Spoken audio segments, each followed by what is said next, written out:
root 5 is irrational. Let us assume that root 5 is rational. मान लेते हैं कि रूट 5 रैशनल है।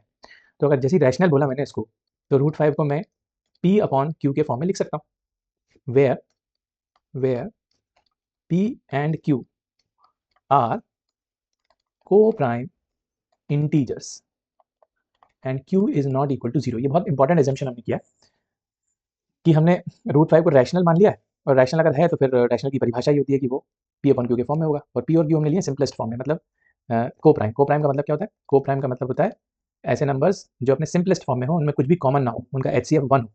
को प्राइम या रिलेटिवली प्राइम का मतलब, तो p और q में कुछ भी कॉमन नहीं है, ये हम मान के चल रहे हैं। और q क्या है? q 0 नहीं हो सकता, बाकी कुछ भी हो सकता है। ठीक है, यहाँ तक ये हमने अज्यूम किया। अब हम करेंगे रूट हटाने के लिए squaring. So on squaring both the sides हमारे पास क्या आ जाएगा?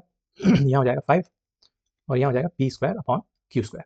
क्रॉस मल्टीप्लाई करेंगे तो p square is equal to हम लिख सकते हैं 5 इंटू क्यू स्क्वायर। अब ये q क्या था? एक इंटीजर है, क्यू स्क्वायर भी इंटीजर ही होगा। 5 से जब मल्टीप्लाई होगा क्यू स्क्वायर, तो ये राइट हैंड साइड में जो भी मटेरियल आने वाला है ये एक क्या बोलते हैं, एक इंटीजर ही आने वाला है। तो p square is multiple of 5। यहाँ से हम क्या लिख सकते हैं? 5 इंटू कुछ नंबर हो रहा है, तो p square is multiple of 5। और अभी अभी हमने एक थ्योरम देखी थी, अगर कोई नंबर प्राइम नंबर जैसे यहाँ पर 5 p स्क्वायर से डिवाइड हो रहा है, तो वो p से भी डिवाइड हो जाएगा, p को भी डिवाइड कर लेगा। तो हम यहाँ पर कंक्लूड क्या कर सकते हैं इस वाले स्टेटमेंट की बात, कि p square is divisible by 5, p square is divisible by 5। तो if p square is divisible by 5, then p is also divisible by 5।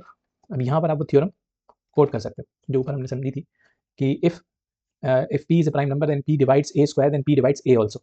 वही हम यहाँ पर यूज कर रहे हैं कि p square is divisible by, अगर p square 5 से डिवाइड हो जाता है तो p भी 5 से डिवाइड हो जाएगा बिकॉज ऑफ दैट थ्योरम। अब इसको हम कैसे लिखेंगे mathematical? p is also divisible by 5, मतलब p को जब 5 ने डिवाइड किया तो कुछ एक नंबर आएगा, let's say that number is m। लिख लेते हैं क्या है ये नंबर, थोड़ा थियोरेटिकल क्वेश्चन है, ठीक है। Where m is any integer, where m is any integer। तो ये हमने p is equal to 5m लिख दिया क्रॉस मल्टीप्लाई करके। इसको इक्वेशन नंबर 2 बोलते हैं और इक्वेशन नंबर 1 हम यहाँ पर बोलते हैं। ये p की वैल्यू जो 5m आई है ये हम इक्वेशन नंबर 1 में पुट कर देते हैं। p की वैल्यू क्या है? 5m, ये हम इक्वेशन नंबर 1 में पुट कर देते हैं। तो 5m द होल स्क्वायर, क्योंकि यहाँ पर p स्क्वायर लिखा हुआ है, तो 5m का square is equal to 5 into q square. तो ये हो जाएगा 20